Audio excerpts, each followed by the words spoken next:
Girls,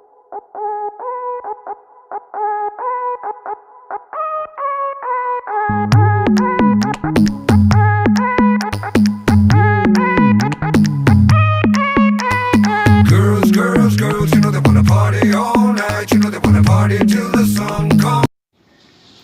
जय हिंद बच्चों। आज हम आपकी पाठ्य पुस्तक वसंत भाग 2 का पाठ 5 पढ़ेंगे, जिसका नाम है मिठाई वाला। इसके लेखक हैं भगवती प्रसाद वाजपेयी। ये कहानी बच्चों बहुत ही मार्मिक कहानी है, अर्थात दिल को छूने वाली।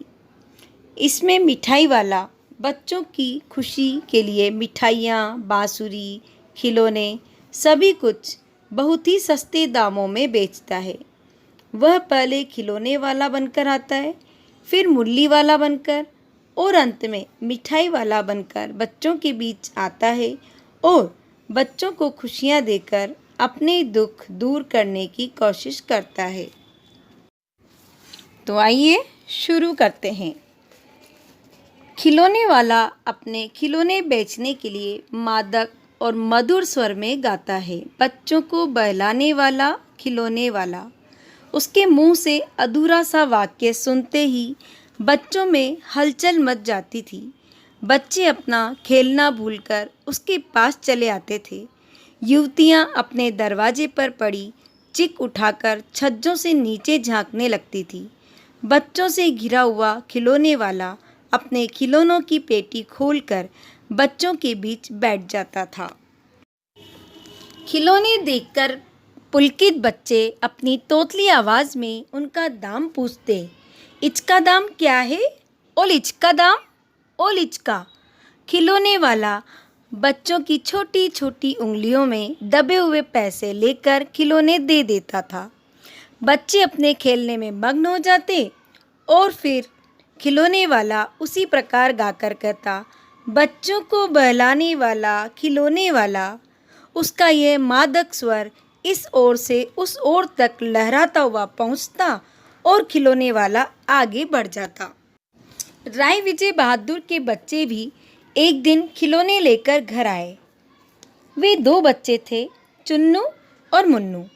चुन्नू जब खिलौने ले आया तो बोला, मेला गोला केचा छुंदले। मुन्नू बोला, ओल देखो मेला केचा छुंदले। दोनों अपने हाथी घोड़े लेकर पूरे घर में उछलने लगे। इन बच्चों की माँ रोहिणी ने उनकी खिलौने देखकर दोनों बच्चों को अपने पास बुलाया और पूछा, अरे ओ चुन्नू मुन्नू, ये खिलौने तुमने कितने में लिए हैं? मुन्नू बोला, 2 पैसे में माँ, खिलौने वाला दे कर गया है हमें। रोहिणी सोचने लगी, इतने सस्ते दामों में कैसे दे गया? ये तो वही जाने, लेकिन दे तो गया ही है, इतना तो निश्चय है। एक जरा सी बात ठहरी। रोहिणी ने इस विषय पर ज़्यादा सोचना ठीक न समझा। खिलौने वाला 6 महीने बाद फिर मुरली बेचने के लिए आता है और वह मुरली बजा बजा कर अपनी मुरलियों को बेचता है। पूरे नगर में उस मुरली वाले की चर्चा हो रही थी कि वाह क्या मुरली बजाता है वह। लोग उसे मुरली बजाने में काफ़ी निपुण समझ रहे थे। लोग बातें करते थे आपस में कि 2-2 पैसे में मुरली बेचता है, इससे उसे क्या मिलता होगा? इसमें तो उसकी मेहनत भी न मिलती होगी। एक व्यक्ति ने पूछा कि वो मुरली वाला दिखने में कैसा लगता है? तो उसने बताया कि उसकी कोई अधिक उम्र नहीं है, कोई 30-32 साल का होगा, दुबला पतला गोरा सा युवक है और बीकानेरी रंगीन साफा बांधता है। ये हुलिया सुनकर लोगों ने सोचा कि ये वही खिलौने वाला तो नहीं है जो पहले खिलौने भी बेचा करता था। लोग बातें करते कि जिस प्रकार का आकार प्रकार तुमने बतलाया है उसी प्रकार का खिलौने वाला भी था। वह भी इसी तरह से बीकानेरी साफा बांधता था, दुबला पतला और एक गोरा युवक था। यही कोई उसकी उम्र भी 30-32 साल की ही थी। प्रतिदिन इस तरह से मुरली वाले की चर्चा होती रहती। प्रत्येक गली में उसका मादक स्वर सुनाई देता, बच्चों को बहलाने वाला मुरलिया वाला। रोहिणी ने भी याद किया कि वह इसी प्रकार गाकर खिलौने बेचा करता था। रोहिणी उठकर अपने पति विजय बाबू के पास गई और उनसे बोली कि जरा मुरली वाले को इधर बुलाइए तो चुन्नू मुन्नू के लिए मुरलियाँ ले लूँ। क्या पता वह फिर इधर आए या न आए। जान पड़ता है चुन्नू मुन्नू पार्क में खेलने चले गए हैं। विजय बाबू उस समय एक समाचार पत्र पढ़ रहे थे। उसी तरह समाचार पत्र को हाथ में लिए हुए दरवाजे तक आते हैं और मुरली वाले से बोलते हैं, क्यों भाई, किस तरह देते हो मुरली? इस तरह मुरली वाले की आवाज़ सुनकर बच्चे पार्क में खेलते खेलते दौड़कर चले आए और दौड़ते वक्त उनको यह भी ध्यान नहीं रहा कि किसी की टोपी गली में गिर पड़ी तो किसी का जूता पार्क में ही छूट गया और तो और किसी का तो पाजामा ढीला होकर ही लटक गया। इस तरह बच्चे दौड़ते हाँफते बच्चों का झुंड मुरली वाले के आसपास आकर इकट्ठा हो गया और सभी एक ही स्वर में बोल उठे, हम भी लेंदे मुरली, हम भी लेंदे मुरली। मुरली वाला बच्चों को देखकर बहुत प्रसन्न हो उठता है और बोलता है, सबको देंगे भैया, लेकिन जरा रुको, ठहरो, एक एक को देने दो। अभी इतनी जल्दी थोड़े ही लौट जाएंगे, हम बेचने ही तो आए हैं और इस समय मेरे पास एक दो नहीं पूरी 57 है बांसुरी। और उसी बीच विजय बाबू के दाम पूछने पर उसने बताया कि है तो 3 पैसे की बाबूजी, पर आपको 2 पैसे में ही लगा दूंगा। विजय बाबू बोले कि तुम लोगों की तो झूठ बोलने की आदत होती है, सभी को 2 पैसे में देते होंगे, पर एहसान का बोझ मुझ पर ही लाद रहे हो। विजय बाबू की यह बात सुनकर मुरली वाला आश्चर्यचकित हो उठा और बोला, आपको क्या पता बाबूजी, इनकी असली लागत क्या है? यह तो ग्राहकों का दस्तूर होता है कि दुकानदार चाहे हानि उठाकर अपना सामान ही क्यों न बेचे, पर ग्राहक यही समझते हैं कि दुकानदार मुझे लूट रहा है। आप भला क्यों विश्वास करेंगे? लेकिन सच पूछिए तो बाबूजी, असली दाम तो 3 पैसा ही है। आप कहीं से भी मुझे 2 पैसे में लाकर नहीं बता सकते। मैंने तो पूरी 1000 मुरलियाँ बनवाई थी, तब जाकर मुझे यह इस भाव पड़ी हैं। विजय बाबू बोले, अच्छा, मुझे ज़्यादा वक्त नहीं है, जल्दी से 2 निकाल दो। 2 मुरलियाँ लेकर विजय बाबू फिर अपने घर के अंदर चले गए। मुरली वाला बहुत देर तक उन बच्चों के झुंड में मुरलियाँ बेचता रहा। उसके पास तरह तरह की मुरलियाँ थी। बच्चे जो रंग पसंद करते, मुरली वाला उसे उसी रंग की मुरली निकाल कर दे देता था। अच्छा, तुम्हें ये मुरली नहीं चाहिए? कोई बात नहीं, तुम ये ले लो। और एक बच्चे को अपनी माँ से पैसे नहीं मिलते तो वह उस बच्चे को अपनी माँ से पैसे लेने का उपाय बताता है कि माँ से पैसे कैसे मांगे जाते हैं। धोती पकड़कर, पैरों में लिपटकर फिर अम्मा से पैसे मांगे जाते हैं। जाओ, इस बार तुम्हें ज़रूर पैसे मिल जाएंगे। और इस प्रकार मांगने पर बच्चे को अपनी माँ से पैसे मिल जाते हैं और वो मुरलियाँ ले लेता है। उसी बीच एक बच्चा बोलता है, मेरी माँ के पास पैसे नहीं हैं। तब वह उसे कहता है, कोई बात नहीं, तुम भी मुरली ले लो। और मुरली वाला इस प्रकार से मुरलियाँ बेचकर आगे बढ़ जाता है।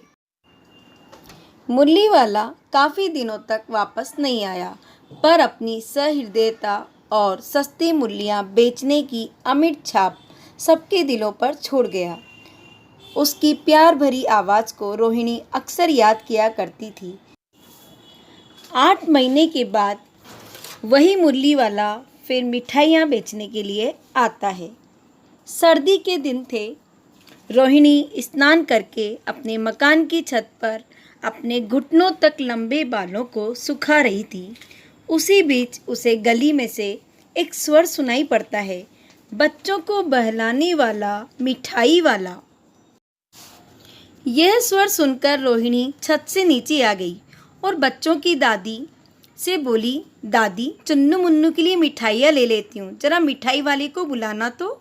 घर में कोई बड़ा नहीं था, इसलिए वह भी वहीं पर्दे की आड़ में बैठ गई। दादी मिठाई वाले को बुलाती है, ए मिठाई वाले, इधर आना। मिठाई वाला आते ही पूछता है, कितनी मिठाइयाँ दूँ माँ?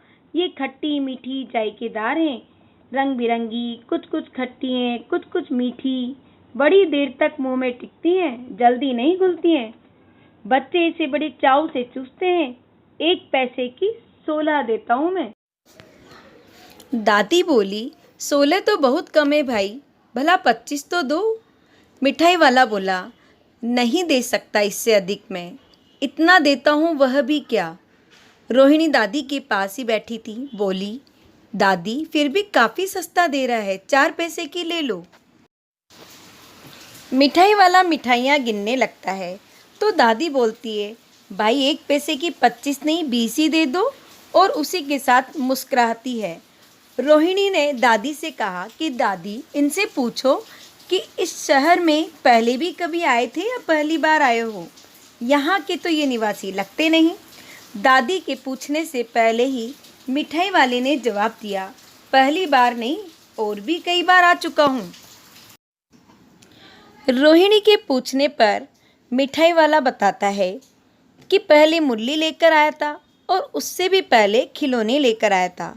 रोहिणी का अनुमान बिल्कुल ठीक निकलता है और वह उससे उसके बारे में और भी कुछ पूछती है और कहती है कि इन व्यवसाय से तुम्हें भला मिलता ही क्या होगा। वह बताता है कि खाने भर को मिल जाता है, कभी नहीं भी मिलता। हाँ, संतोष, धीरज और असीम सुख जरूर मिल जाता है और यही मैं चाहता भी हूँ। रोहिणी पूछती है, वह कैसे, बताओ। मिठाई वाला कहता है, अब बेकार की उन बातों की चर्चा करने से क्या फ़ायदा, उन बातों को सुनकर आपको दुख ही होगा। रोहिणी कहती है कि इतना तो बता ही दिया, अब और भी बता दो, मैं तुम्हारा नुकसान नहीं होने दूंगी, तुम्हारी मिठाइयाँ और भी खरीद लूँगी। दादी और रोहिणी के बल देकर पूछने पर उसने बताया कि कभी वह भी नगर का धनी व्यापारी था, नौकर चाकर गाड़ी घोड़े सभी कुछ था, उसके 2 बच्चे और सुंदर सी पत्नी थी, पर समय का खेल, अब उसके पास कुछ भी नहीं है। वह कहता है, दादी प्राण निकाले नहीं निकले, वह अपनी उन्हीं बच्चों की खोज में निकला है, वे बच्चे भी तो इन्हीं में कहीं होंगे। इन बच्चों को जब हंसता उछलता कूदता देखता हूँ तो इनमें अपने बच्चों की एक झलक पा जाता हूँ। मुझे लगता है कि इन्हीं में मेरे बच्चे भी उछल कूद रहे हैं। आप लोगों की दया से मुझे पैसों की कोई कमी नहीं है, जो चीज़ मेरे पास नहीं है उसे इस तरह पा जाता हूँ। रोहिणी ने देखा कि मिठाई वाले की आंखें आंसुओं से भरी हुई है। इसी समय चुन्नू मुन्नू भी बाहर से आ जाते हैं और अपनी माँ से मिठाई लेने की जिद करने लगते हैं। मिठाई वाला कहता है, लो मुझसे लो, और उसी समय कागज़ की 2 पुड़ियाँ मिठाइयों से भरी हुई चुन्नू मुन्नू के हाथ में दे देता है।